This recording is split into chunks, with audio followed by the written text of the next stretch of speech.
Aló. Autoridades presentes, señoras y señores, muy buenos días. El Centro Latinoamericano de Políticas Económicas y Sociales de la Pontificia Universidad Católica de Chile, CLAPES-UC, les da la más cordial bienvenida al seminario Chile Post-Plebiscito Constitucional. ¿Cómo seguimos? Saludamos a las autoridades que nos acompañan esta mañana. Señor Ignacio Sánchez, rector de la Pontificia Universidad Católica de Chile. Señor Juan Antonio Coloma, presidente del Senado. Señor Mario Marcel, ministro de Hacienda. Señora Paulina Bodanovich, senadora y presidenta del Partido Socialista. Señor Felipe Larraín, director de CLAPES-UC, profesor titular de Economía UC y ex ministro de Hacienda. Señora Mariana Elwin, presidenta de la Junta Directiva de la Universidad Gabriela Mistral. Señora Karin Moore, coordinadora legal de CLAPES-UC. De manera muy especial, saludamos a la señora Cristina Fernández, secretaria general UC. Agradecemos asimismo a las autoridades universitarias, académicos, representantes y autoridades del sector público y privado y a quienes están en esta oportunidad de manera presencial y, por supuesto, a quienes nos siguen vía streaming. La invitación es a participar con sus preguntas y comentarios a través del código QR que se les entregó al ingreso y a quienes están online a través del chat de la transmisión. A continuación, el señor Ignacio Sánchez, rector de la Pontificia Universidad Católica de Chile, entregará unas palabras de bienvenida.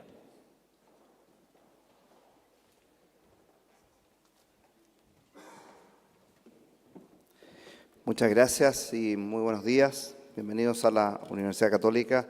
Quisiera agradecer muy sinceramente la presencia del presidente del Senado, del ministro de Hacienda, de la senadora Paulina Bodanovich, de la señora Mariana Elwin, Karin Moore y, por supuesto, del presidente o director de CLAPES-UC, nuestro profesor del Instituto de Economía, Felipe Larraín. Para mí es una alegría poder dar estas breves palabras en este inicio de este seminario. En nombre de la universidad, quisiera dar la bienvenida al seminario organizado por CLAPES-UC para conversar y tener un balance acerca de los aprendizajes que nos dejó el proceso constitucional y evaluar los escenarios y desafíos que se presentan al país en los próximos años. Agradezco y saludo en primer término la presencia del ministro de Hacienda, don Mario Marcel, y de todos los panelistas, las panelistas que van a comentar y debatir acerca de la exposición que el ministro haga esta mañana. En los últimos años, Chile debió enfrentar decisiones que reconfiguraron el poder político frente a la necesidad de canalizar múltiples demandas sociales. Hoy día nos vemos en la necesidad de retomar el trayecto del progreso y atender las preocupaciones que quedaron postergadas debido al proceso constitucional. Algunos de estos temas que requieren de nuestra atención son, por supuesto, el cuestionamiento a la fe pública de las instituciones, el crecimiento económico, temas de salud, de educación, los cuestionamientos a la labor del sistema político, entre otros aspectos que la ciudadanía demanda, la crisis de seguridad que estamos enfrentando. Todas estas materias deben ser retomadas con mesura y dedicación, acercando las expectativas de la ciudadanía a la realidad dentro de los plazos razonables que tienen estas urgencias.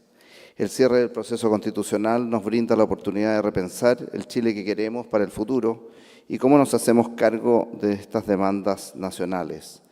Es deber entonces de retomar el consenso, el diálogo, la apertura, la escucha activa para poder aprender y poder consensuar las materias a analizar. Hoy día en este seminario, muy destacados invitados e invitadas del gobierno, de la política, de la academia, van a compartir su visión y analizarán en detalle cuáles son los desafíos que Chile tiene por delante después del plebiscito y cómo estos deben ser enfrentados. Sin duda, el diálogo, los grandes acuerdos y los liderazgos conciliadores deben ser un insumo indispensable para avanzar en la senda del desarrollo. El desafío de guiar el país por una senda segura y lidiar con estas urgencias es lo que hoy día la sociedad necesita. Nuestra universidad, desde sus diversas unidades académicas, ha prestado en todo momento una colaboración al progreso del país, fundándose en un sincero espíritu de servicio público. Hoy día se refrenda esto y como rector de la universidad quiero volver a ponerlo sobre la mesa. Este seminario es solo una instancia más en la que esperamos aportar algo más a ese desarrollo en un momento especialmente crítico para el país. Para finalizar estas breves palabras, quisiera agradecer hoy muy sinceramente a CLAPES, en especial a su director, el profesor Felipe Larraín, por abrirnos este espacio de diálogo y reflexión junto al ministro de Hacienda y a importantes actores de la vida nacional. Agradezco a cada uno de ustedes por su compromiso con Chile y con su porvenir. Muchas gracias.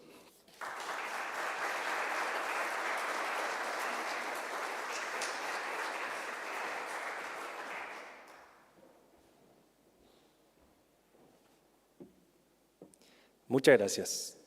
Invitamos al señor Felipe Larraín, director de CLAPES UC, a entregarnos sus palabras de introducción.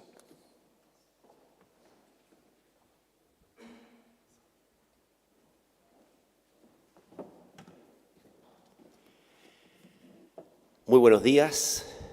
Quiero dar la bienvenida a todos los que nos acompañan presencialmente, también a los que nos siguen por streaming, pero quiero saludar en forma muy especial a las autoridades presentes, al presidente del Senado, don Juan Antonio Coloma, al ministro de Hacienda, don Mario Marcel, a la senadora y presidenta del Partido Socialista, Paulina Bodanovich, a la coordinadora, a doña Mariana Elwin, presidenta de la Junta Directiva de la Universidad Gabriela Mistral, y a doña Karin Muer, coordinadora legal de CLAPES UC. Les agradecemos a todos ustedes que hayan respondido favorablemente a nuestro llamado de analizar y compartir, tras conocido el resultado del plebiscito constitucional. ¿Cómo seguimos? La travesía constitucional, desde el intento de la expresidenta Bachelet hasta el contundente rechazo del 4 de septiembre de 2022, ha sido un camino lleno de aprendizajes, pero se ha levantado como uno de los problemas que no hemos podido resolver adecuadamente. La comisión experta, criticada en sus inicios por su sello político, entregó un trabajo valorado por todos los sectores y que respondía de manera clara, tanto en su forma como en su fondo, a la excéntrica, refundacional e identitaria propuesta de la Convención Constitucional. A ello siguió la conformación del Consejo Constitucional, que asumió la tarea de completar el texto constitucional en base a la representación ciudadana.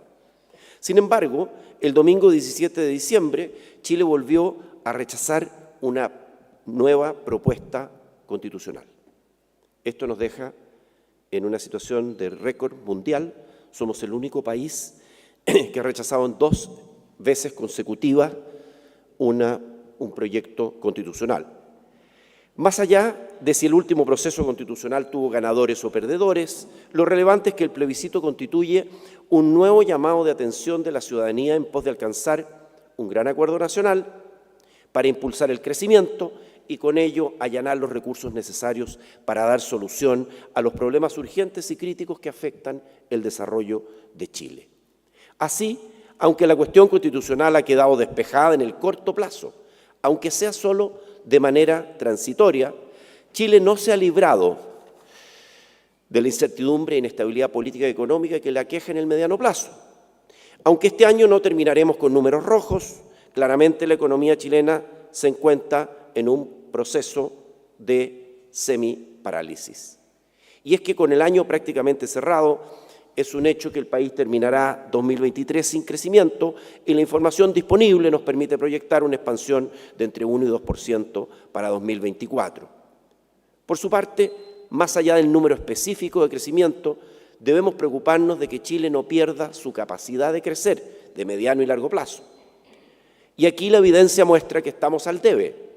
El último informe de CLAPES UC muestra que la productividad total de factores sigue a la baja y acumula 7 trimestres consecutivos de caídas.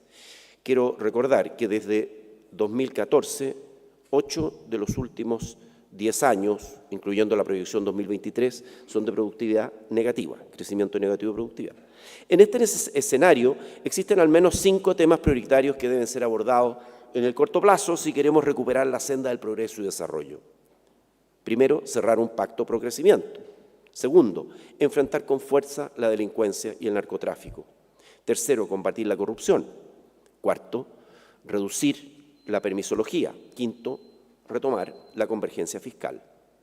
Un pacto pro crecimiento debe ser una instancia que convoque a todos los actores, cualquiera sea su color político, y que ponga su foco en cómo podemos focalizar los beneficios del crecimiento económico en los sectores más vulnerables de nuestra sociedad.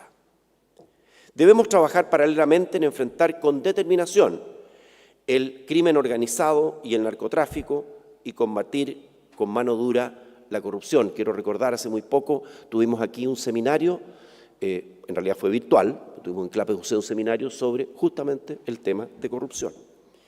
Ambas situaciones se han tomado la agenda pública y ponen en riesgo la seguridad interior del país, la integridad de las personas y la confianza en nuestras instituciones. Quiero decir también que en un escenario complejo en materia de seguridad ciudadana es más difícil crecer. Asimismo, debemos reducir la permisología.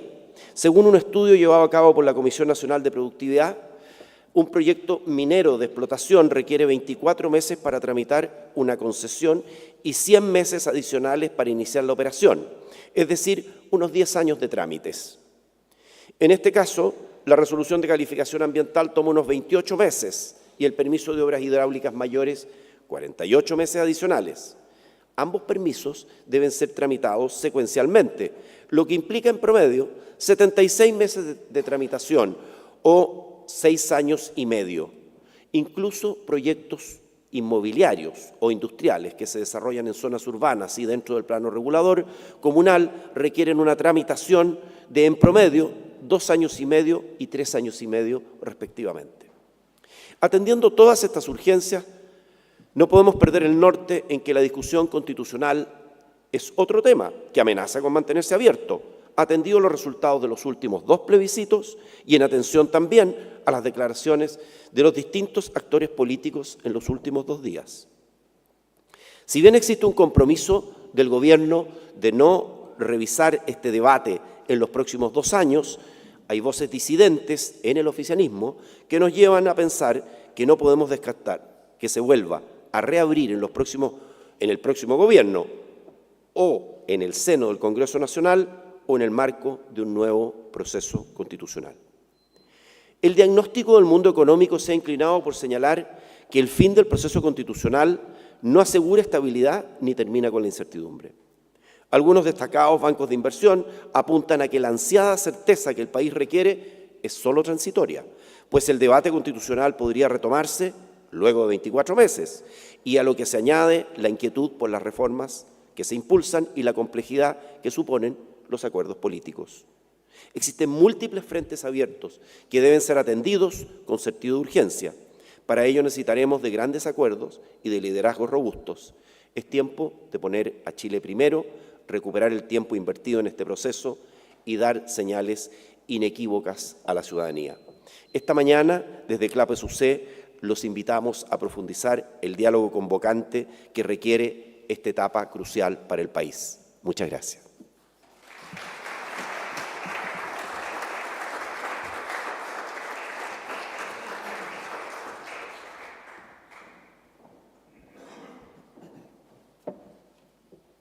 Muchas gracias por sus palabras. Para continuar, invitamos a escuchar la exposición del ministro de Hacienda, señor Mario Marcel.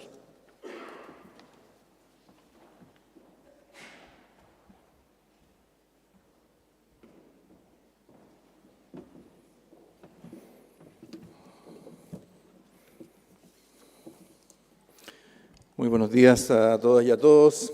Señor rector, muchas gracias por acogernos nuevamente para un seminario para hablar sobre la economía. Por supuesto, a CLAPES-UC por la organización del mismo, al presidente del Senado, a la senadora y presidenta del Partido Socialista, a la presidenta del Consejo Directivo de la Universidad Gabriela Mistral, todos los que van a participar en este foro.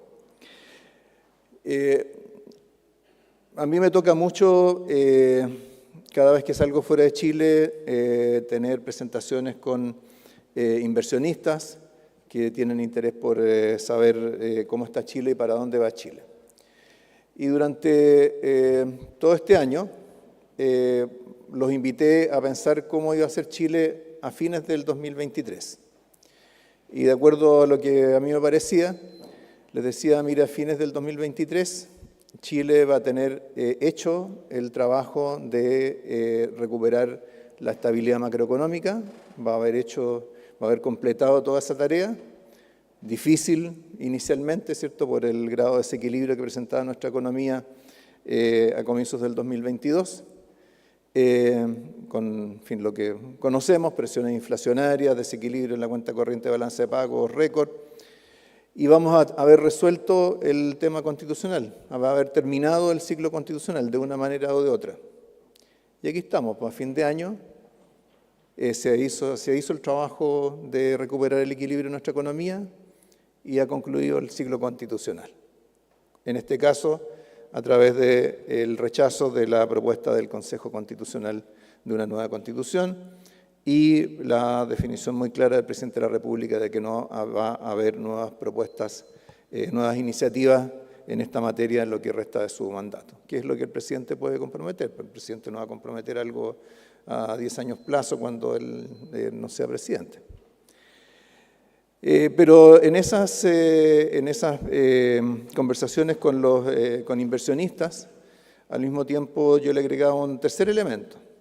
Quiere decir, a fines del 2023 también vamos a tener una agenda clara sobre cómo salir adelante en temas en desafíos que son de más largo plazo, particularmente los desafíos ligados al crecimiento de nuestra economía, a nuestro potencial de crecimiento futuro y, en fin, entregaba una serie de elementos para eso. En esta presentación, más que concentrarme en el tema del proceso constitucional, la incertidumbre, las tareas macroeconómicas, de lo cual vamos a tener hoy día mucho que hablar porque hoy día se publica, ¿cierto?, el informe de política monetaria, que de paso simplemente por la lectura del comunicado del Consejo del Banco Central de ayer, vemos que la rebaja de 75 puntos base en la tasa de interés de política monetaria es el reflejo de una perspectiva de reducción de la inflación mayor que la que teníamos antes. Lo que está diciendo el Banco Central es que la convergencia al 3% de la inflación subyacente se va a dar dentro del primer semestre. Por lo tanto, en términos de nuestros indicadores de inflación más persistentes, vamos a tener la señal de recuperación plena del equilibrio inflacionario en los próximos meses. Y también lo que vamos a ver hoy día en el IPOM es que las proyecciones sobre actividad del Banco Central, de actividad para el 2023, van a acercarse bastante a las que ha tenido el Ministerio de Hacienda desde hace ya algún tiempo. Pero no vamos a hablar sobre eso, tampoco vamos a hablar sobre el artículo del Economist sobre la comparación de países en términos de su desempeño económico en el 2023. Está ahí para que lo puedan ver, porque el desempeño económico hay que evaluarlo en sus distintas dimensiones. O sea, yo me imagino que para nadie en esta sala le parecerá indiferente tener 14% de inflación o tener 3%. Entonces, pero no vamos a hablar de eso, sino que vamos a hablar de qué es lo que podemos hacer hacia adelante. Y para eso hemos estado trabajando en este Pacto por el Crecimiento Económico, Progreso Social y Responsabilidad Fiscal, que es el título largo para lo que hasta el momento habíamos llamado Pacto Fiscal, en lo cual hemos estado trabajando en una mesa en la cual han estado representados todos los partidos políticos con la única excepción del Partido Republicano. Entonces vamos a ver los principales contenidos de esto, entendiendo que esta es una propuesta que llega en un momento bien crucial para nuestro desarrollo, porque mientras en los últimos 4 años hemos estado ¿cierto?, en un periodo, hemos estado envueltos en un periodo de enorme inestabilidad, alguna causada por nosotros, otra parte causada por factores exógenos, en un periodo de fuerte incertidumbre para las empresas, para los hogares, para las familias. Al mismo tiempo, estamos en un momento en el cual para nuestra economía se vislumbran posibilidades inéditas de desarrollo futuro. de la mano de lo que está haciendo el cambio en la economía mundial hacia una economía más sustentable, de menores emisiones y también del cambio tecnológico. Y estas oportunidades, sin embargo, que creo son únicas en muchas décadas para Chile, sin embargo no se van a materializar solas. Yo en muchos foros de hace mucho tiempo he insistido que la economía no funciona sola. Hemos tenido mitos de la izquierda y de la derecha al respecto. En un caso, ¿cierto?, que la economía chilena era tan rica y tan abundante y ofrecía tan buenos negocios que en realidad daba lo mismo lo que ocurriera en política pública. En el otro caso, en que bastaba con ser de derecha o liberal para que los mercados confiaran, tuvieran una confianza ilimitada en nosotros. Esos dos mitos han desaparecido, ¿cierto? La gestión económica importa. Y para esto necesitamos, para materializar estas posibilidades que hoy día se nos abren, necesitamos sin duda el empuje, la creatividad del sector privado. Necesitamos también un marco regulatorio propicio para el cambio y políticas que aseguren su sostenibilidad e inclusividad. Tenemos que aprender también, ¿cierto?, de las limitaciones de nuestra dinámica económica en el pasado. Pero mejores regulaciones y mejores políticas requieren la concurrencia de todos los sectores políticos. Como sabemos, ¿cierto?, el gobierno no tiene mayoría en el Congreso, por lo tanto, todo lo que requiera legislación requiere un acuerdo más amplio que simplemente la voluntad del gobierno. Es importante actuar con visión de largo plazo y con sentido de urgencia. La continuidad de políticas clave, la adaptabilidad en un mundo cambiante son esenciales para un desarrollo sostenible y eso requiere superar el ciclo económico político como lo conocemos, ¿cierto?, en la literatura económica. Cuando tenemos gobiernos de 4 años, tenemos que tener claro que el final de un gobierno marca de manera muy significativa buena parte de lo que va a ser el gobierno siguiente. Si un gobierno termina en crisis, el gobierno siguiente va a tener que dedicar buena parte de sus energías a resolver esa crisis. Los milagros en la economía no existen los superhéroes de la economía y por lo tanto, ¿cierto?, lo mejor que le puede pasar a quien quiera ejercer un próximo gobierno es que el gobierno que lo precede termine bien y que la economía termine bien. Las finanzas públicas, por supuesto, son claves para cumplir una parte de esta necesidad de convergencia, de equilibrio, de conciliar la iniciativa privada con el bien común, porque es también a través, ¿cierto?, de las políticas públicas y a través de los recursos públicos, lo que se recauda por un lado, lo que se gasta por el otro, que ¿cierto?, se contribuye a socializar los beneficios del crecimiento y también, ¿cierto?, a reducir la incertidumbre sobre las empresas y los hogares. Y en esto tenemos que ser conscientes de que las perspectivas desde el punto de vista fiscal para Chile son de presiones que no van a cejar. Al contrario, las presiones sobre las finanzas públicas solo se van a incrementar durante los próximos años, porque el envejecimiento de la población, donde la población mayor de 60 años va a estar creciendo al 4% por año durante toda la próxima década, significa mayor presión sobre los gastos en pensiones, a través de la PGU, ¿cierto?, los gastos en salud, que es el componente más dinámico del gasto público, no solamente en Chile, sino que en todo el mundo. Entonces, las presiones fiscales que hoy día observamos no se van a disipar en el aire. Al contrario, se van a volver cada vez más pesadas si no somos capaces de prepararnos para poder absorberlas. Por eso el crecimiento económico, la reforma del Estado, el cumplimiento tributario y la modernización del sistema tributario pueden combinarse en un círculo virtuoso. Y eso es lo que tenemos que buscar. Y eso es lo que estamos tratando de hacer a través del pacto fiscal. Y cuando hablo de nosotros, me refiero no al gobierno, me refiero a lo que ha surgido de este diálogo con distintos actores y particularmente en los últimos 4 meses, en los últimos 5 meses, con los partidos políticos de todo el espectro.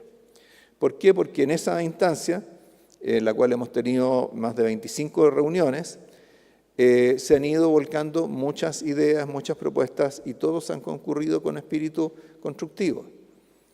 Quiero aprovechar esta oportunidad para agradecerle a todos aquellos que han estado participando sistemáticamente en las reuniones de pacto fiscal. Nosotros hemos sido muy claros con ellos y ellas en decirle, entendemos que aquí lo que está ocurriendo aquí no es una negociación, de aquí no va a salir algo que ustedes van a firmar a nombre de los partidos políticos, pero sí necesitamos sus ideas, sus propuestas para enriquecer lo que el gobierno ha estado generando. Y eso es lo que ha ocurrido. Y además hemos tratado de que sea un proceso, como se diría en la OCDE, basado en evidencia. Y para eso, ¿cierto?, se han encargado 3 trabajos específicos.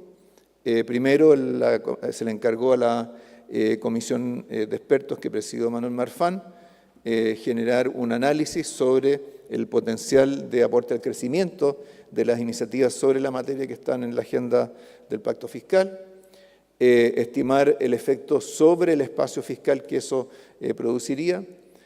Por otro lado, se encargó un estudio a la OCDE sobre posibilidades de reasignación de recursos a través de revisiones sistemáticas del gasto público y, aunque no fue a propósito del pacto fiscal, sí se venía desarrollando desde el Servicio de Impuestos Internos un estudio sobre el cumplimiento tributario en Chile. Y esos 3 elementos también nos ayudan a sostener muchas de las propuestas que están aquí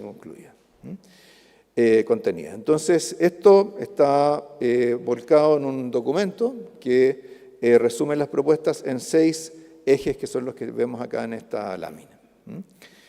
Primero, impulso al crecimiento a través de la inversión, productividad, formalización de la economía, donde hay 36 iniciativas que han sido incorporadas, integradas en esta propuesta. En segundo lugar, compromisos para la reforma del Estado, para fortalecer la transparencia, la eficiencia y la calidad de los servicios del Estado. 12 propuestas de reforma.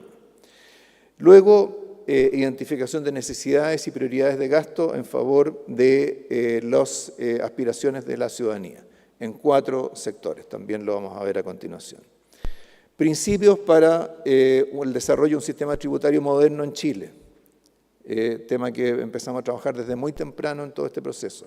12 principios surgidos de consulta a la ciudadanía con expertos y en la discusión también de la mesa del pacto fiscal. Luego, propuestas para mejorar la fiscalización del cumplimiento de las obligaciones tributarias y propuestas para la reforma del impuesto a la renta. Aquí estamos consignando solamente estas 30 medidas que están señaladas ahí, son solo las que están referidas al cumplimiento tributario. ¿Por qué? Porque lo que está planteado en el pacto fiscal en relación a la reforma del impuesto a la renta es solamente los compromisos que el Ejecutivo asume, los compromisos y los lineamientos que asume el Ejecutivo. Como vamos a ver más adelante, en el pacto fiscal no se le está pidiendo a los partidos que apoyen o que aprueben una reforma tributaria, simplemente estamos estableciendo con ellos un compromiso de parte del Ejecutivo de lo que se va a generar como propuesta de aquí a marzo. Por lo tanto, esas 30 medidas corresponden a la otra parte del tema tributario, que es el cumplimiento de las obligaciones tributarias. Y por último, mecanismos institucionales para el seguimiento, el monitoreo y la evaluación del pacto fiscal en un horizonte de 10 años. Esa es nuestra ambición. Esa es nuestra ambición y es lo que hemos logrado construir en esta instancia con todos estos interlocutores con los que hemos estado trabajando. Entonces vamos viendo cada uno de ellos en particular.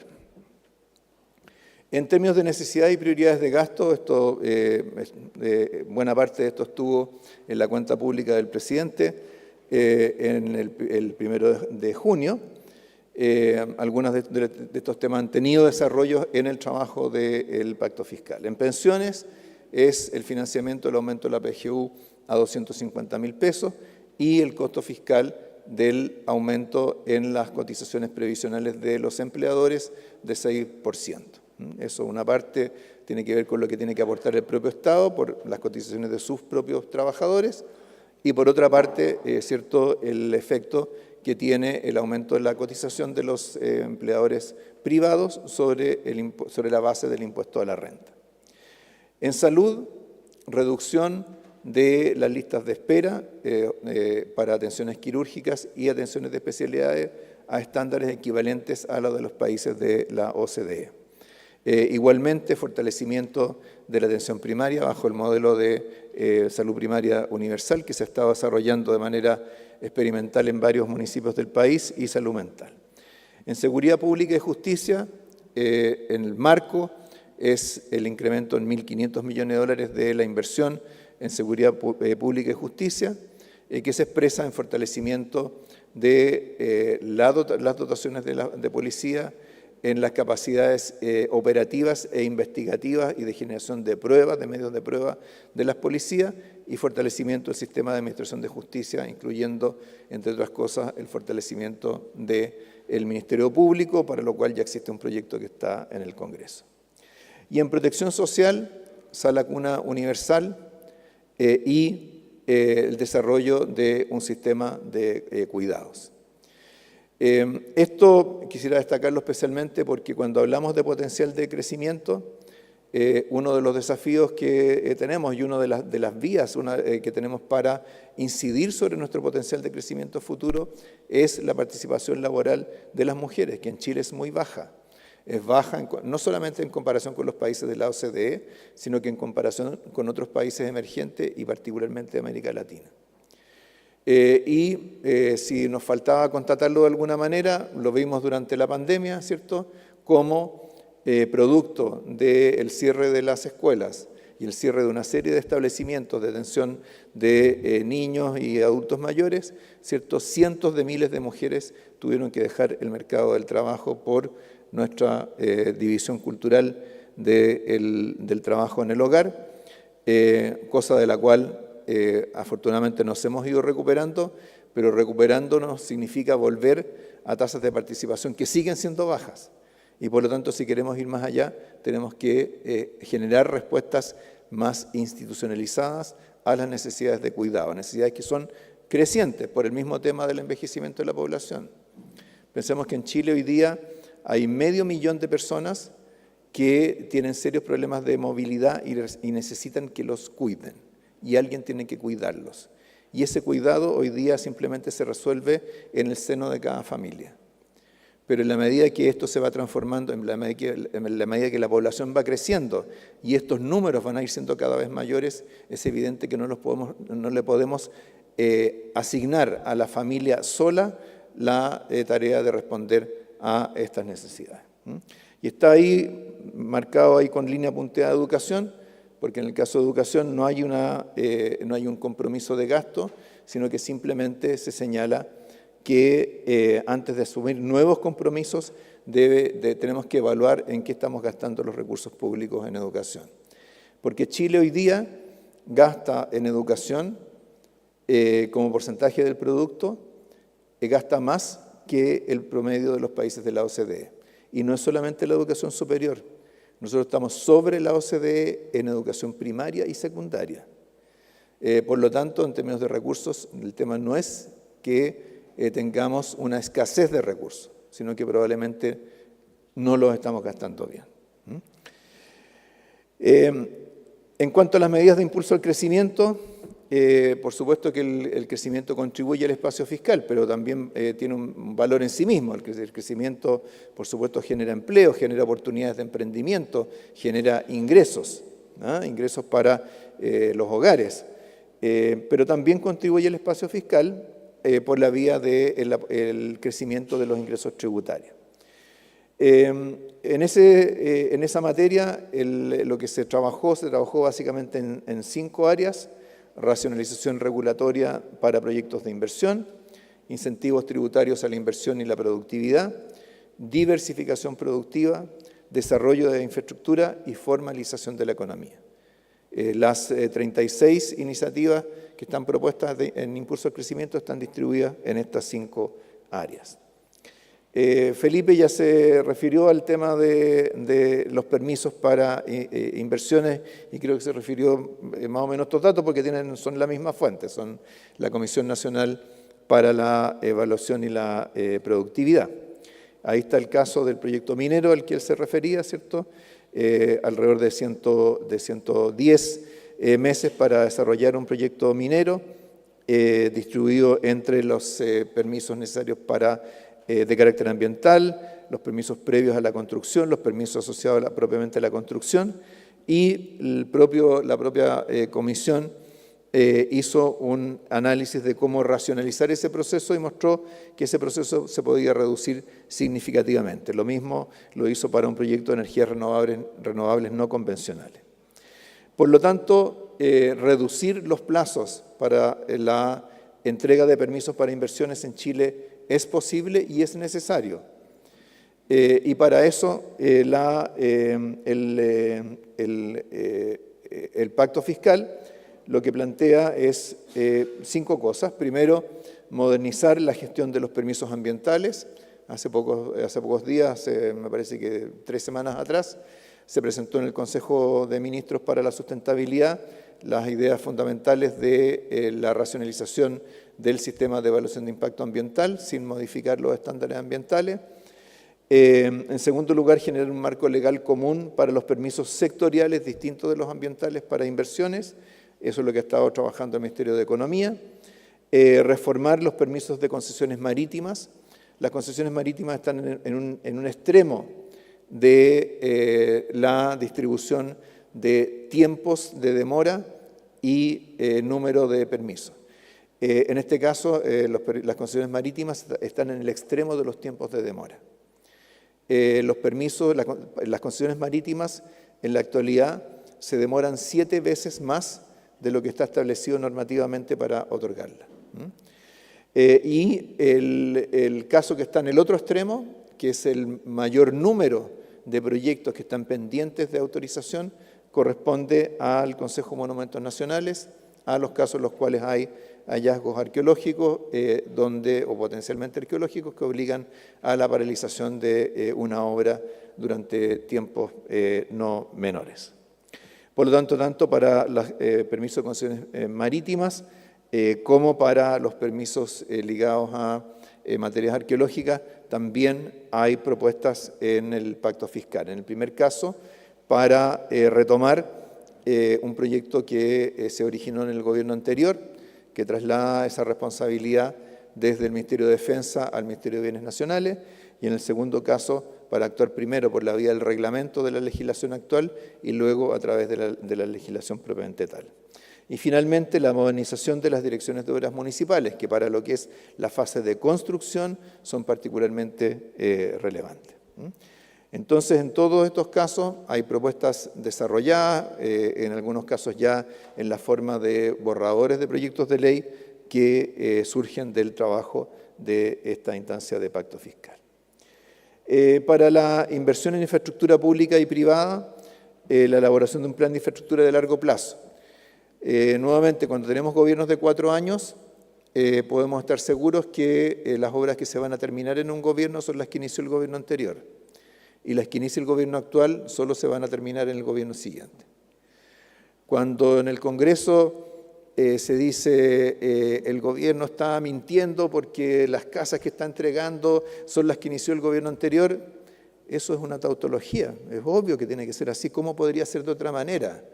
O sea, las casas que inició el gobierno anterior tendrían que haberse terminado todas el 10 de marzo y luego, ¿cierto?, construir casas en 2 meses para el nuevo gobierno es absurdo, es parte de la realidad. Pero, ¿por qué necesitamos un plan de infraestructura de largo plazo? Porque eso es lo que nos permite alargar la perspectiva en materia de desarrollo de infraestructura.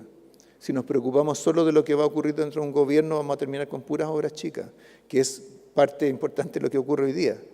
Tenemos muchos proyectos de menor envergadura, nos faltan proyectos más emblemáticos, con visión de más largo plazo. Ampliar y agilizar el programa de concesiones.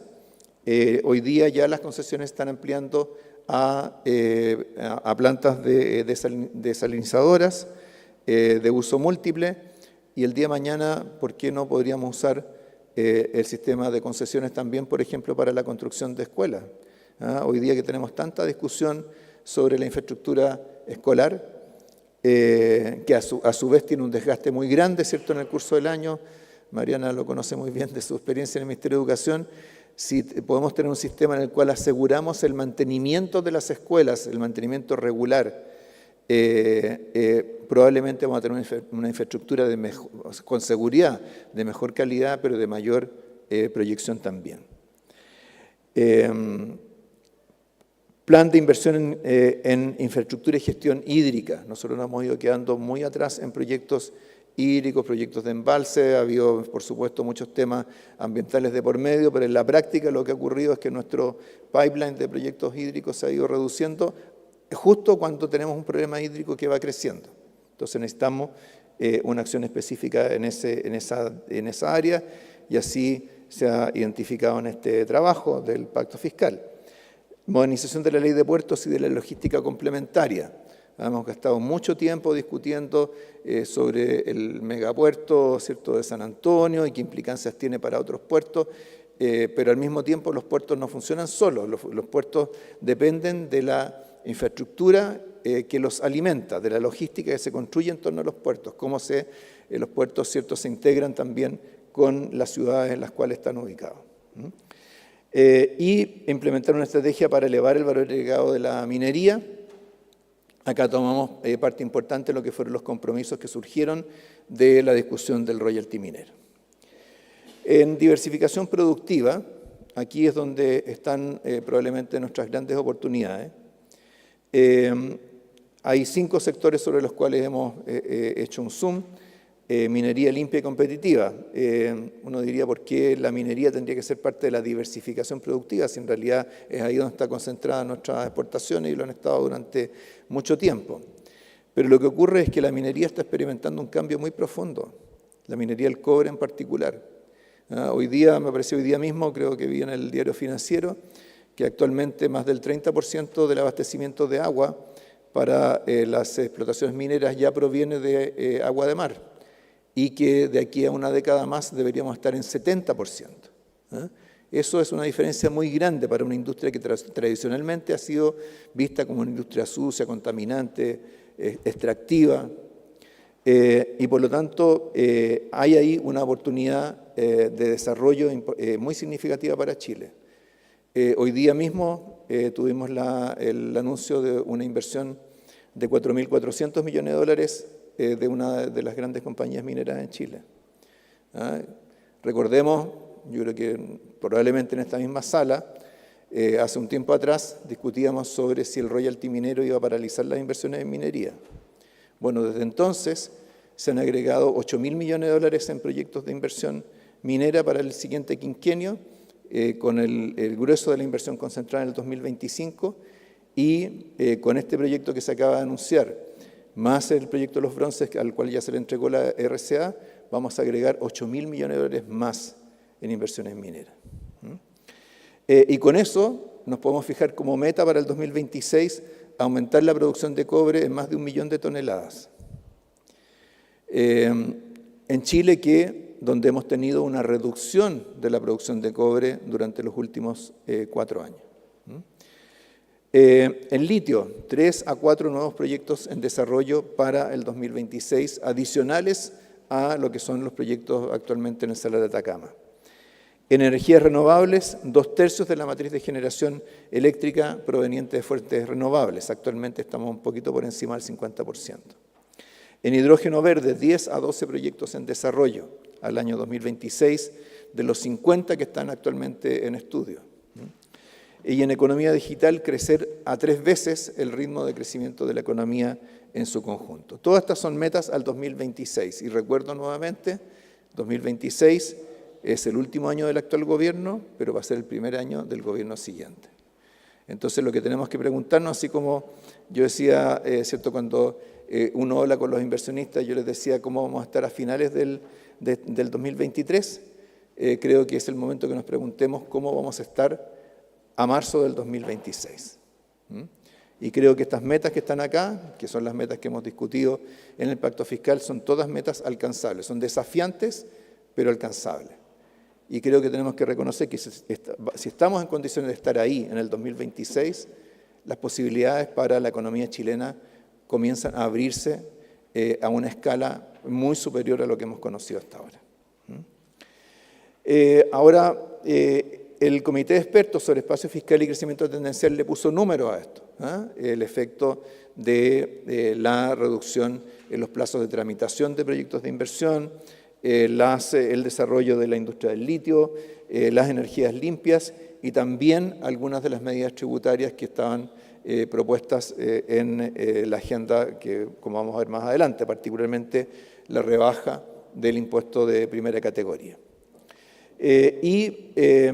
La estimación del Comité de Expertos sobre Espacio Fiscal y Crecimiento Tendencial es que estas medidas podrían aportar cerca de medio punto de mayor crecimiento anual a nuestro potencial productivo durante los próximos 10 años. Parece poco, pero tenemos que notar que para Chile, que ha estado en una tendencia decreciente en su crecimiento tendencial, dar vuelta a esa tendencia es un logro de la mayor envergadura. Hay muy pocos países que han logrado hacer eso. Los países, a medida que crecen y a medida que se desarrollan, van reduciendo su potencial de crecimiento a largo plazo. Por lo tanto, dar vuelta a esa tendencia no es fácil. Para Chile, probablemente, cuya tendencia ha sido más acentuada, podemos hacerlo, y ahí en ese gráfico está de alguna manera ilustrado nuestras posibilidades, porque ahí estamos comparando para un conjunto de países, estamos cruzando el nivel de ingreso de PIB per cápita y por otro lado el crecimiento del PIB para los próximos 5 años, digamos una medida de crecimiento de mediano plazo. Y vemos que Chile, allí donde está, tiene dentro de su mismo rango de producto per cápita países que están creciendo más que nosotros. Ahora, si tomamos el promedio de esos países que crecen más que nosotros, crecen en esa medida de proyecciones para los próximos 5 años, 3,1%, donde Chile ahí en ese cuadro y en ese estudio aparecía con 2,5%, o sea, 0,6% más de crecimiento, con 0,6% más de crecimiento de mediano plazo estaríamos en el promedio de los países que están por encima de nosotros en la actualidad. Entonces eso nos indica, es una meta también alcanzable, es desafiante porque implica nuevamente dar vuelta a la tendencia con la que venimos, pero es alcanzable. En reforma del Estado, lo que se ha propuesto en el pacto fiscal, entre las distintas medidas, aquí están destacadas solamente 5, implementar una estrategia de revisión selectiva de gasto en línea con las recomendaciones de la OCDE, en el estudio que mencionaba, crear una agencia de calidad de políticas públicas a cargo de la evaluación de programas, políticas y de la política regulatoria del Estado. Esto último es importante porque estos tiempos de tramitación de permisos de inversiones no fueron creados necesariamente de esa manera. Nadie se propuso que las inversiones mineras se demoraran 110 meses en poder iniciarse. Son múltiples regulaciones provenientes de distintos organismos, cada uno de los cuales se preocupó solo de su metro cuadrado, lo que va generando este efecto de conjunto. Por lo tanto, aquí en Chile tenemos que tener la capacidad para evaluar esas regulaciones antes que se emitan. Nosotros no tenemos ese mecanismo actualmente. Cada superintendencia, ministerio va generando sus estándares, sus métricas, sus procedimientos. Hace algunos años atrás, durante el gobierno anterior, se encargó un estudio a la OCDE sobre política regulatoria, se hizo una serie de propuestas. Esta es la oportunidad que tenemos para poder implementarlas, integrándolas a esta Agencia de Calidad de Políticas Públicas.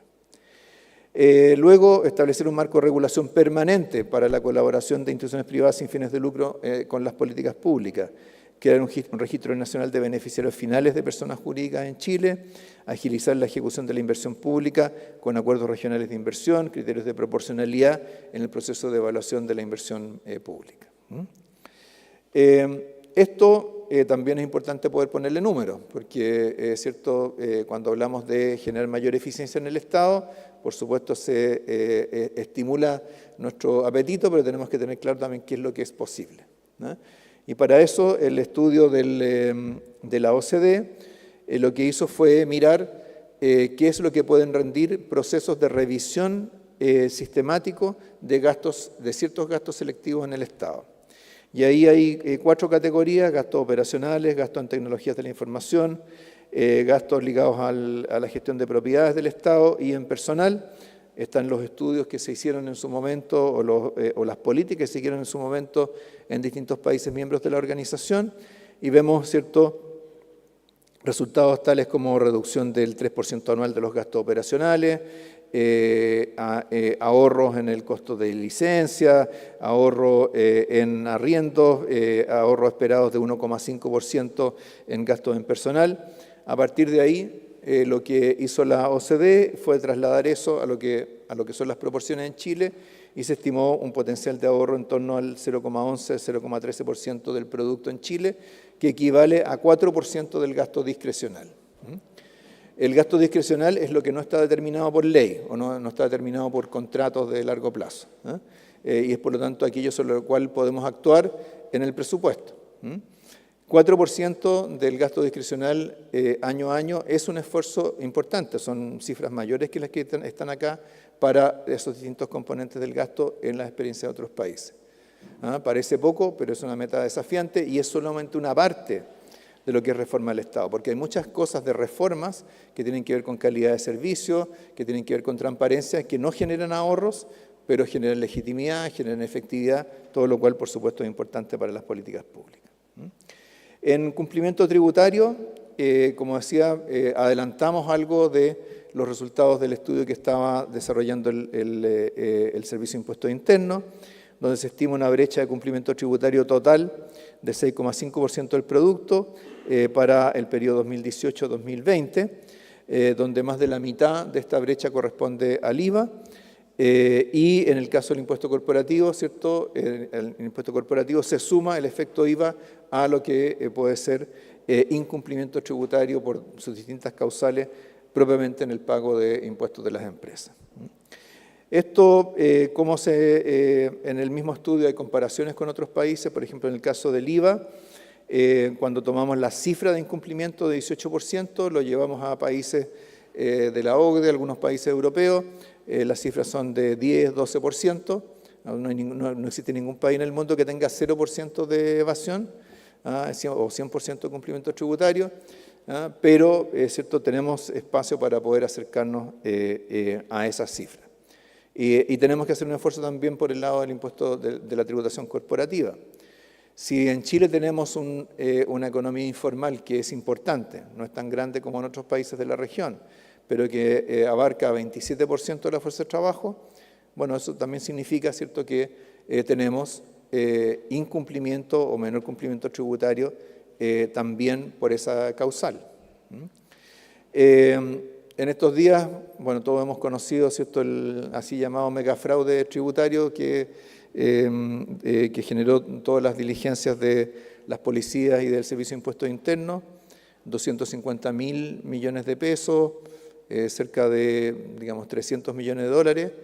Es un fraude de grandes proporciones, sobre todo por la cantidad de personas y de empresas involucradas. Porque acá, ¿cierto?, se detuvo a 55 personas que habían creado decenas de empresas para emitir facturas falsas, pero una parte de la evasión por esa vía iba por la vía de simular operaciones de exportación para obtener la devolución de IVA a los exportadores, pero otra parte eran facturas que se vendían en el mercado. Entonces, cuando el presidente de la CPC dice estos no eran empresarios, eran delincuentes, probablemente quienes los generaron correspondía a esa descripción. Pero las más de 3.000 empresas que compraron facturas falsas son empresas, no son delincuentes. Entonces tenemos que tomar conciencia ¿cierto?, de la existencia de, en este caso directamente, evasión, pero también, ¿cierto?, por supuesto, también existe elusión y también existe incumplimiento o subdeclaración a veces por desconocimiento de los propios contribuyentes. Entonces, por esa razón, las propuestas que se generan el pacto fiscal para el cumplimiento tributario combinan elementos de apoyo a los contribuyentes con elementos de fiscalización. Incluyen la modernización de la administración tributaria y los tribunales tributarios por la vía del uso de la notificación por correo electrónico en sustitución de la notificación por carta certificada, en fin, todo lo cual demora todos los procesos. Incorpora más de 10 medidas contra la informalidad, entre los cuales están, por ejemplo, el que los proveedores de POS, las plataformas que permiten venta de bienes o servicios de terceros y los organismos públicos exijan siempre inicio de actividades. Hay una parte de esto que se acaba de adelantar en la agenda de seguridad ciudadana para lo que es el inicio de actividades para las importaciones masivas. El presidente del Senado fue muy entusiasta en promover, avanzar con esa medida en el corto plazo, pero tenemos muchas otras dimensiones en las cuales podemos también avanzar en medidas contra la informalidad. Justicia y equidad tributaria, incluyendo la figura del denunciante anónimo y de la colaboración sustancial. Así como hoy día conocemos este megafraude tributario, no sabemos si hay otros esquemas similares funcionando en la economía, quizás con mayor sofisticación de lo que es este caso. Para eso, denunciante anónimo, colaboración sustancial, son importantes para desbaratar o identificar ese tipo de situaciones. Mejorar la aplicación de la norma general antielusiva, con mejoras, aclaraciones a su rango de aplicación, modificaciones en el procedimiento, actualizar la norma sobre tasación para dotarla de criterios objetivos y fortalecimiento de la Defensoría del Contribuyente también para que ésta provea de educación, de orientación también a los propios contribuyentes. Por esta vía, nuestro propósito es recaudar 1,5% del producto adicional. Es decir, si lo comparamos con la brecha de cumplimiento tributario que se presentaba recién, significa reducir en 25% esa brecha de cumplimiento tributario. Es posible, pero requiere mucho esfuerzo y requiere facultades, medidas, recursos para poder así materializarlo. Ahora, cuando juntamos todos estos elementos, lo que puede aportar el crecimiento, lo que puede aportar la reforma del Estado, el mayor cumplimiento tributario al espacio fiscal, tenemos esta trayectoria que está aquí en esta gráfica. Esta es la que proviene de la comisión presidida por Manuel Marfán, más el estudio de la OCDE, más lo que acabo de explicar sobre cumplimiento tributario. Entonces, lo que vemos ahí es que en el escenario base, que es la proyección del último informe de finanzas públicas, extendido luego hasta el año 2034, vemos que en Chile no existe espacio fiscal sustantivo hasta el año 2029. Si a eso le agregamos un impulso, el efecto sobre el espacio fiscal del impulso al crecimiento, eso por supuesto agrega espacio adicional y al final del periodo prácticamente lo duplica. O sea, donde teníamos al final del periodo un espacio fiscal equivalente a 0,9% del producto, ahora tenemos 1,9%, pero en el 2034. Si a eso le agregamos el dividendo de eficiencia y le agregamos lo que es nuestra meta de cumplimiento tributario, tenemos el total de las barras que están ahí, que al año 2034 ya en su conjunto, generan más de 3 puntos del producto de holgura. Pero nuevamente es el año 2034. Entonces la pregunta, por supuesto, si le vamos a poder decir a las chilenas y chilenos que esperen hasta el 2034 para que una vez que hayamos juntado toda la platita, podamos ahí en 10 años más aumentar la PGU, reducir las listas de espera en los hospitales, incrementar la inversión en seguridad ciudadana, universalizar la sala cuna. Creo que no requiere mucha creatividad imaginar la respuesta a esa pregunta.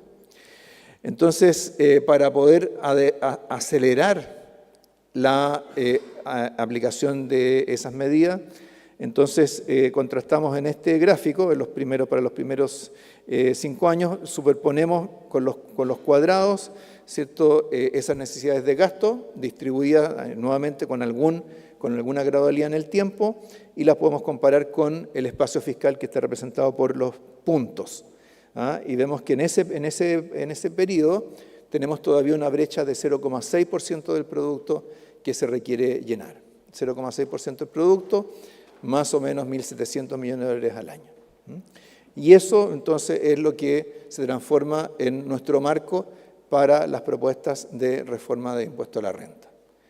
0,6 que se compara con el 1,2 que teníamos antes de incorporar el efecto de crecimiento y de reforma del Estado. Por lo tanto, lo que tenemos que concluir es que crecimiento y reforma del Estado, si lo miramos solo desde el punto de vista fiscal, ayudan, pero no resuelven íntegramente el problema. Y ayudan bastante, ¿cierto? Reducen a la mitad lo que se requiere hacer en materia tributaria. Pero si queremos implementar este conjunto de medidas, que creo que a todos nos deberían parecer más o menos razonables, ¿cierto? Necesitamos llenar ese 0,6% restante. Entonces, para esto, en la reforma de la tributación en la renta, ¿cierto? Naturalmente nos vamos a ver dónde están las grandes brechas de recaudación en Chile. Esto se ha discutido durante mucho tiempo, ¿cierto? Esas grandes brechas están en la tributación a la renta de las empresas, de las personas, mientras que en el caso de las empresas estamos por encima de la mediana de los países de la OCDE y en bienes y servicios estamos en un nivel muy similar. Y para esto entonces lo que contiene, lo que está planteado en el pacto fiscal, como decía al comienzo, es una serie de principios y compromisos de parte del gobierno.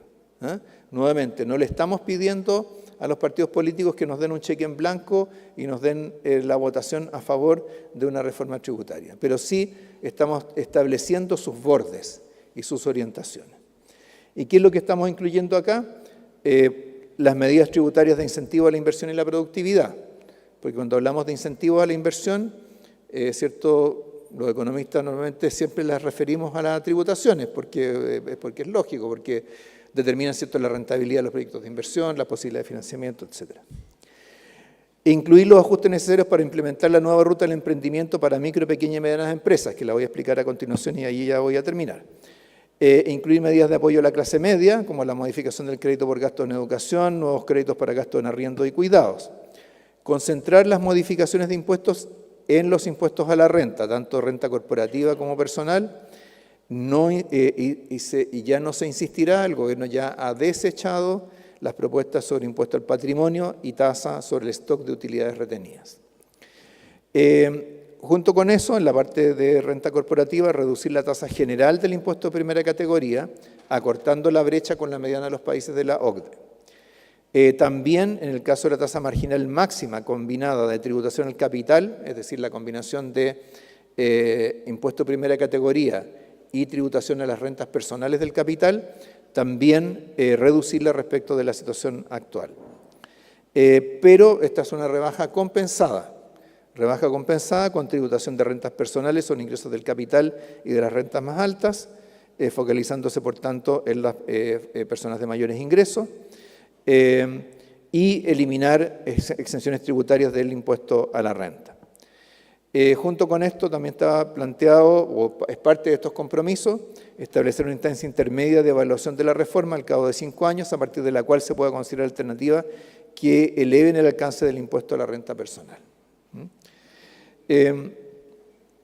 Esto es el gráfico que resume lo que se está planteando en Ruta del Emprendimiento. Ahí en esas áreas marcadas en un color más fuerte está el régimen actual. El régimen actual, ¿cierto?, consiste básicamente en un sistema plenamente integrado que se extiende hasta para las empresas con ventas de hasta 75.000 UF. Entonces acá lo que está planteando, en primer lugar, es irse aguas arriba a ofrecer regímenes ultra simplificados para nuevas empresas o para empresas que se formalizan. A través de monotributo, ¿cierto? Monotributo consiste en que con un pago fijo mensual, el contribuyente salda todas sus obligaciones tributarias más la cotización del propietario la cotización previsional del propietario de la empresa. En segundo lugar, una vez que las empresas van evolucionando, todavía incorporar beneficios a través del IVA a nuevos emprendimientos con la devolución o la rebaja del IVA durante 2 años. Luego, el régimen, dentro de los regímenes tributarios PYME, extender su vigencia hasta ventas de 100.000 UF al año y reequilibrar a su interior el régimen integrado con el régimen transparente. En el régimen transparente, la empresa no se paga impuesto de primera categoría, todo el impuesto que se paga es el global complementario de él o los propietarios de la empresa. Y luego, para cuando las empresas cruzan ese umbral de ventas, Actualmente, hoy día, es como si las empresas empezaran de nuevo. Empiezan de nuevo con un régimen tributario distinto, ¿cierto?, el régimen general. Acá lo que se propone es que, los créditos que se han generado durante la etapa en que la empresa ha estado bajo el régimen PYME se puedan utilizar luego en el régimen general. Y por lo tanto, por esa vía, generar una transición más gradual hacia el régimen general de tributación a la renta en las empresas. Entonces, en el fondo, lo que está planteado es una ruta que es más ancha y más larga, pero que va acompañando, que busca ir acompañando a las empresas en su proceso de desarrollo. Por supuesto, no todas van a querer crecer, pero lo importante es que para aquellas que quieren crecer, el sistema tributario no sea una barrera, como hoy día efectivamente lo es. Ahí está la descripción. No me voy a, ya más o menos la he hecho de palabra. Y para cerrar, decir que en la medida que, ¿cierto?, tengamos este pacto fiscal, tenemos una agenda legislativa bien nutrida para adelante. En enero podemos tener los proyectos, aquí dice el proyecto, pero en realidad son dos, más indicaciones a otro proyecto, para reducir los plazos para permisos asociados a inversiones, el proyecto de ley de cumplimiento de obligaciones tributarias, el proyecto de regulación permanente para la colaboración de instituciones privadas sin fines de lucro en las políticas públicas. Y en marzo, el proyecto de ley de reforma del impuesto a la renta, incentivo a la inversión y ruta al emprendimiento, el proyecto que crea la Agencia Nacional de Calidad de Políticas Públicas y un proyecto de impulso a la inversión en infraestructura que resume varias de las cosas que describí en ese capítulo en particular. Entonces, esto no pretende ser exhaustivo respecto de lo que se puede hacer, pero lo que quiero decir es que si se ha trabajado tanto y con representantes del mundo político, se ha trabajado con el empresariado, con las empresas de menor tamaño, mi pregunta es la siguiente: ¿por qué no haríamos esto? ¿Qué razón nos llevaría a darle un portazo a esta agenda? Ni siquiera se está pidiendo, ¿cierto?, que se apoye la reforma del impuesto a la renta. Entonces, ¿por qué tanta línea roja? ¿Por qué tanto portazo? ¿Por qué tanta descalificación? O sea, ¿queremos estar en el 2026 en el escenario que está acá o queremos estar en otra cosa? Esa es básicamente la pregunta. El gobierno creo que ha hecho un trabajo no solamente de proponer, sino que también de escuchar y de integrar. Y eso es lo que le estamos ofreciendo al país. El día de mañana vamos a difundir el documento completo, actualizado, así que ahí va a estar sobre la mesa. Y por lo tanto, para la pregunta que estaba planteada para este seminario, ¿qué es lo que sigue? Aquí hay algo bien sustantivo con lo cual seguir. Muchas gracias.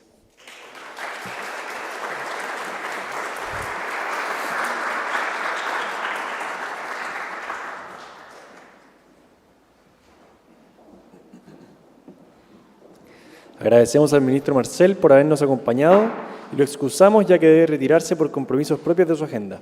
Muchas gracias. Daremos ahora inicio al panel de conversación que será moderado por la coordinadora legal de CLAPES UC, señora Karin Moore. Invitamos a ubicarse en los asientos a las señoras Paulina Bodanovich, Karin Moore y Mariana Elwen, y al señor Juan Antonio Coloma.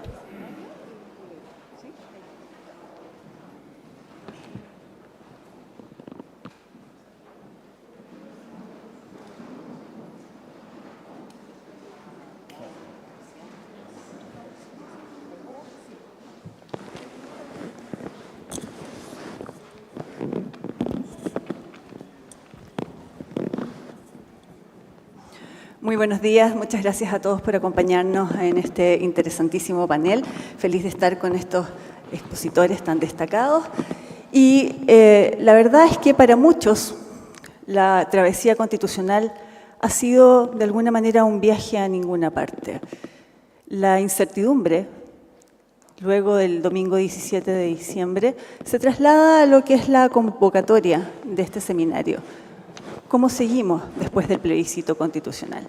Sin más, y con el fin de terminar este panel oportunamente, en tiempo y forma, voy a dar la palabra a Mariana para que nos dé sus apreciaciones sobre la presentación del ministro de Hacienda y responda también la pregunta que nos convoca hoy. ¿Cómo seguimos, Mariana? Bueno, gracias por la invitación. Y quisiera decir que me alegra haber venido porque mis reflexiones después de este ciclo que termina, que más bien es un círculo que se cierra, han sido muy pesimistas. Y oír al ministro me alienta y tengo la impresión de que hay motivo para poner esperanza. Pero el ministro termina diciendo, ¿por qué no haríamos esto? ¿Y por qué tanto portazo? Como si el portazo fuera como solo se refiriera a una actitud como contraria a estas propuestas o contraria al gobierno. Y me parece que en esta interesante y motivadora exposición respecto de las posibilidades de nuestro país hacia el futuro, el ministro no se hace cargo de lo que nos está pasando con nuestra,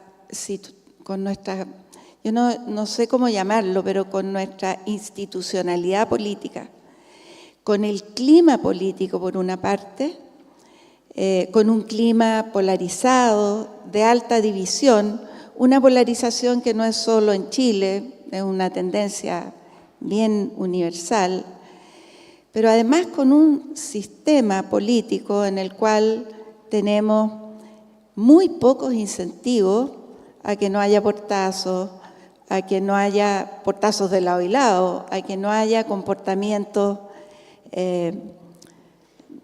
que en definitiva hacen muy difícil la colaboración. Y en ese sentido, yo todos estos días me he planteado por qué pensar que puede pasar algo distinto cuando después de 4 años quedamos absolutamente igual. Yo voté a favor por un solo motivo, por el cambio al sistema político. Y porque tampoco creí que era tan grave, no me interpretaban muchas de sus cláusulas, pero tampoco creía que no le iban a vender la píldora del día después a las mujeres en la farmacia. Y eso quedó igual. Y a mí me parece que hoy día, si uno mira hacia adelante, probablemente para lograr estas aspiraciones, que además no son solo aspiraciones, que aquí hay un acuerdo, hay un trabajo, y me felicito de que eso esté pasando, me felicito como chilena. Sin embargo, lo que uno ve en el día a día es algo completamente distinto. Entonces uno dice, ¿esto va a prosperar con el sistema político que tenemos o con el clima político que tenemos? Y ahí quisiera agregar solo 2 cosas. O sea, uno, ¿qué va a pasar ahora con el tema de las ISAPRES? Y no hay acuerdo sobre cómo abordar el tema de las ISAPRES. Y también uno ve en el mismo gobierno actitudes distintas. Pareciera que algunos quieren dejar caer las ISAPRES, no solo castigarlas, no solo recuperar lo que se debe, sino que cambiar el sistema. Es lógico que al día siguiente de una elección se presente una indicación con un cambio en la distribución del 6%, un cambio que no ha sido conversado o no sé, pero nunca estuvo en el debate. Mariana. Entonces uno siente que estas cosas hacen que estas ideas, que son tan buenas ideas, que están consensuadas y que, como dice el ministro, ¿por qué no haríamos esto? Yo creo que el gran problema y el gran desafío de Chile en el próximo tiempo es cambiar este sistema político que nos tiene entrampados. Y de eso, o sea, si las cosas no han ocurrido en estos últimos 10 años y seguimos con las mismas reglas del juego, yo no veo por qué vamos a cambiar, o sea, ¿por qué vamos a tener estos cambios si las reglas no han cambiado? Esa sería mi reflexión. Muchas gracias, Mariana. Senador Coloma, el proceso constituyente nos dejó una constitución debilitada, frágil, y un largo listado de demandas ciudadanas insatisfechas y de expectativas no cumplidas. ¿Cómo seguimos? Bueno, muy buenos días. La verdad es que el desafío del 5 minutos hacer un análisis. Aló. Sí. Bueno, muy buenos días. La verdad es que a mí me han tocado cosas difíciles en la vida, digo, todo de acá, pero en 5 minutos hacer un resumen de cómo seguimos es ya más allá de lo que, y con toda razón a Mariana de concentrarse en un punto, digamos, efectivamente. A ver, breves comentarios, uno político, uno económico y uno social. Político a mí es muy importante. Este país, después de hace 4 años nosotros estábamos en estallidos sociales de violencia. Aquí, yo pasé por el frente en ese espacio que era, hacía un país invivible. Y básicamente lo que se planteó, a mi juicio, como una válvula de escape, algo que todavía no entiendo por qué exactamente ocurrió. Yo he leído 9 libros con 9 tesis diferentes de qué es lo que pasó, pero lo que pasó, como dice la canción, lo teníamos que de alguna manera, digamos, resolverlo. Y la fórmula, y yo fui parte de esa fórmula, ya que se instaló que había una ilegitimidad constitucional, era explorar si esa inconstitucionalidad, si esa ilegitimidad seguía vigente o no. Y lo que quiero yo decir es que políticamente 4 años después no somos el mismo país. De partida un país más sereno, más tranquilo, creo que ayudó mucho los procesos, pero un país que ya legitimó una institucionalidad y una constitución. Algunos la llamarán del 80, otros del 2005, eso ya a esta altura no es lo relevante. Lo relevante es que hay un marco jurídico político que está doblemente validado. Y yo fui uno de los que voté a favor en la segunda, o sea, no era que... Pero creo que la fuerza de las cosas se ha mucho más relevante y creo que lo importante es entender que eso ocurrió. Por eso a mí me preocupan cuando de repente dice, bueno, no hacemos una reforma por 2 años, no. Aquí hay una institucionalidad que está vigente y yo creo que en materia política es muy importante tenerlo eso claro. En materia social, yo quiero decir algo bien, no sé, creo que puede ser un poco diferente. ¿A qué estamos convocados después de esto? El gobierno nos dice llegar a acuerdos. Ojo, yo creo que nosotros estamos convocados a buscar soluciones, que no es lo mismo que acuerdo. Y lo digo habiendo sido partícipe de acuerdo. Y creo que parte de los problemas de Chile fue en su momento haber llegado a malos acuerdos. Y lo quiero decir en 3 casos específicos. El acuerdo tributario del 2014, que creo que explica gran parte de los problemas económicos que todos los gobiernos después de eso han tenido hasta el día de hoy. Se aumentó la recaudación y al final se baja, o sea, aumentó los impuestos y al final tenemos, según la Comisión Marfan, un 8% menos del PIB. Entonces, eso revela que este énfasis, hay que llegar a acuerdos, ojo, hay que buscar soluciones, pero que sean coherentes y que sean consistentes. Y a mi juicio eso es muy relevante. La segunda, Mariana, y ocurre toda la razón, el cambio del sistema electoral del 2015. Eso fue fatal. No es que el sistema electoral binominal sea el único posible, hay muchas alternativas, no ese es el tema.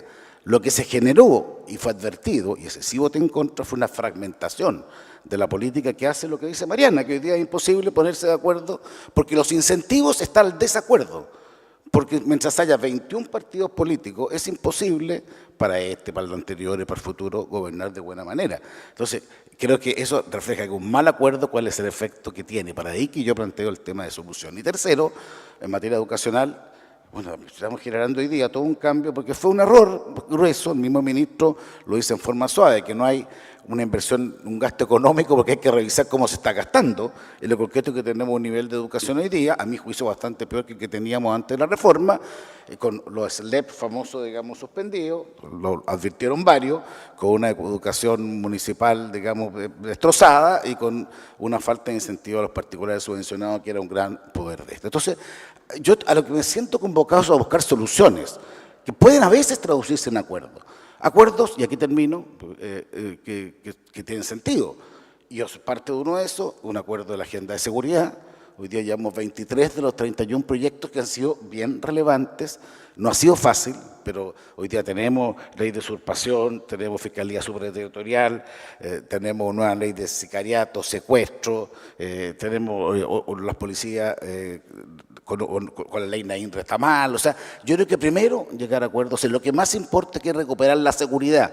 Porque yo creo que todo lo que se habla en economía, todo esto, y les digo una cosa, si fuera un país seguro, esto anda como avión, es lo que yo pienso. Y en materia económica sí estamos obviamente dispuestos a hacer, pero ¿qué? Una agenda de crecimiento. O sea, a Chile lo que le falta es una agenda de crecimiento. Lo he hablado 10 veces con el ministro. Hay algunas de esas ideas que a mí me parecen bien y siempre vamos a estar de acuerdo en buenas ideas, pero aquí el eje no es, a mi juicio, subir los impuestos, el eje es cómo vuelve a crecer Chile.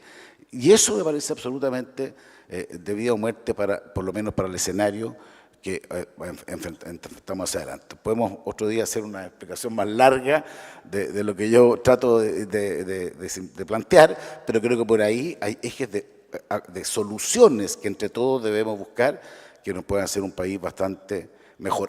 No siendo trágico, no creo que todo haya sido malo, porque también ese sentido trágico de la vida, pero hay que aprender las lecciones y hay que ser humilde para aprenderlas. Yo muchas veces... Una de esas reformas, fui parte, digamos, pero bueno, uno tiene que de alguna manera entender que al final el tema no es el acuerdo por el acuerdo, es buscar buenas soluciones que tengan sentido de futuro. Muchas gracias. Muchas gracias, senador Coloma.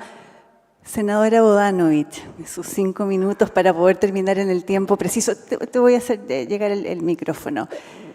El gobierno, el presidente de la República ha dicho que en los próximos 2 años no habrá nuevos procesos constituyentes. ¿Es suficiente ese horizonte para recuperar la certeza que hemos perdido durante estos 4 años y para recobrar la certidumbre que necesita el país para volver a crecer?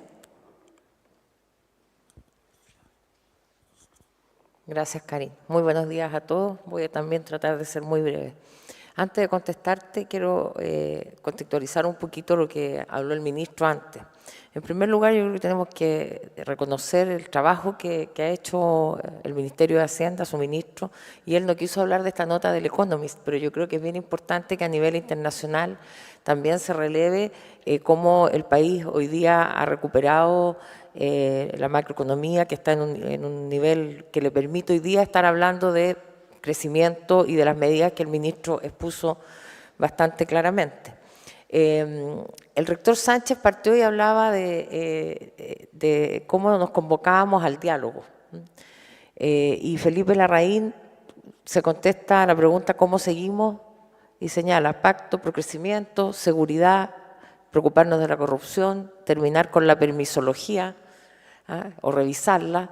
A mí no me gusta ese término porque es la institucionalidad que nos hemos dado. Bien o mal es lo que tenemos hoy día y que hay que revisarlo, pero creo que es la normativa vigente. Y el ministro Marcel, ¿qué dice? ¿Cómo seguimos? Crecimiento económico, reforma del Estado, cumplimiento tributario, modernización impositiva, y llama a que constituyamos un círculo virtuoso. En definitiva, tanto el ministro Marcel como Felipe Larraín dicen lo mismo. Entonces, la última pregunta de Marcel, ¿por qué no puede aprobarse esto? ¿Por qué no podemos hacerlo?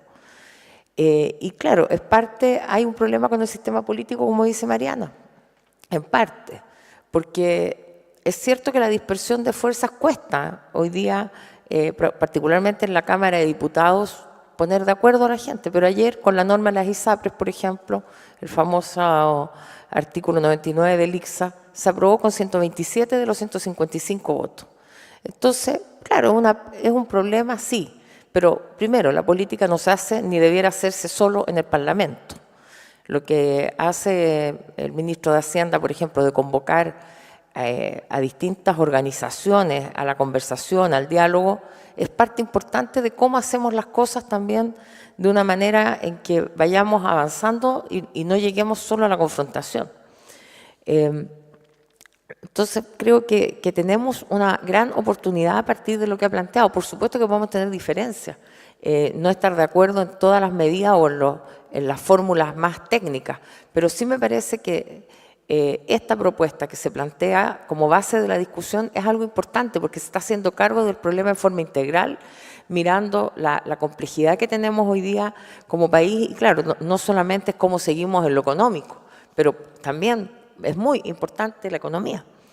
Y Karen me planteaba si las certezas si puede haber certezas en estas materias.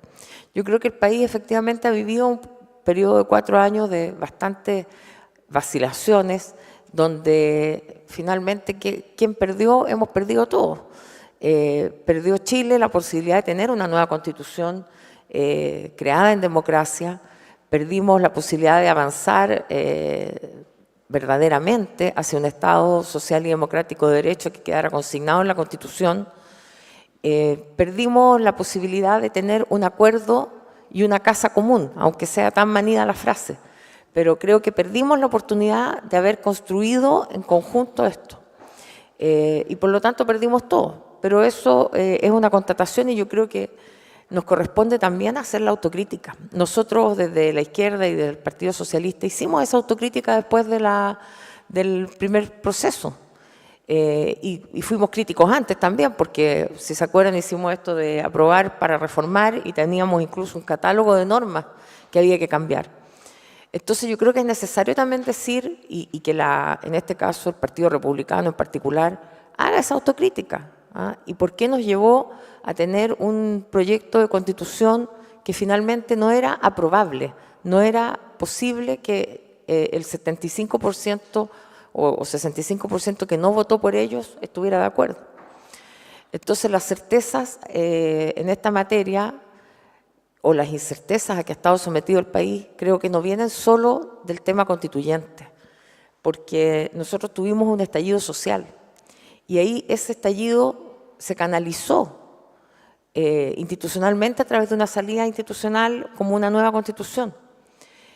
Se votó, hubo un plebiscito que mayoritariamente Chile dijo queremos una nueva constitución.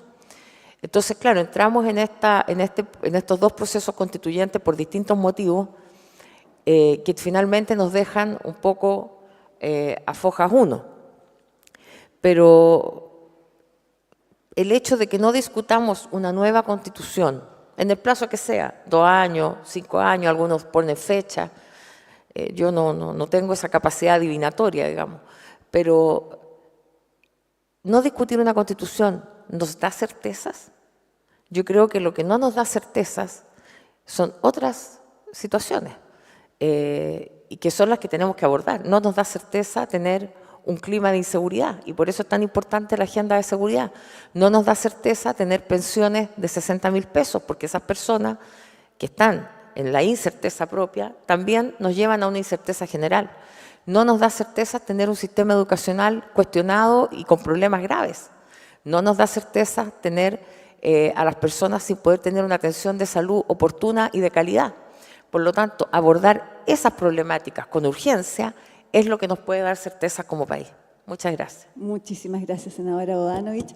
Pido las excusas al público que nos ha hecho llegar una importante cantidad de preguntas. Lamentablemente no hemos contado con el tiempo suficiente para hacerlas al panel que hoy día nos acompaña, pero agradecemos a quienes nos están acompañando vía streaming y, por supuesto, agradecemos a todos quienes hoy están aquí en el Salón de Honor de la Universidad Católica. Muy buenos días y muchas gracias.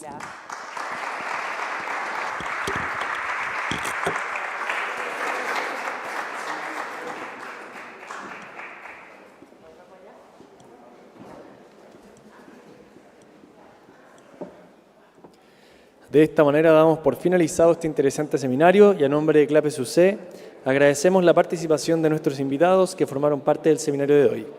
Y por supuesto a todos quienes compartieron esta mañana. A quienes nos acompañan en el Salón de Honor los invitamos a un café a la salida. Muchas gracias y muy buenos días.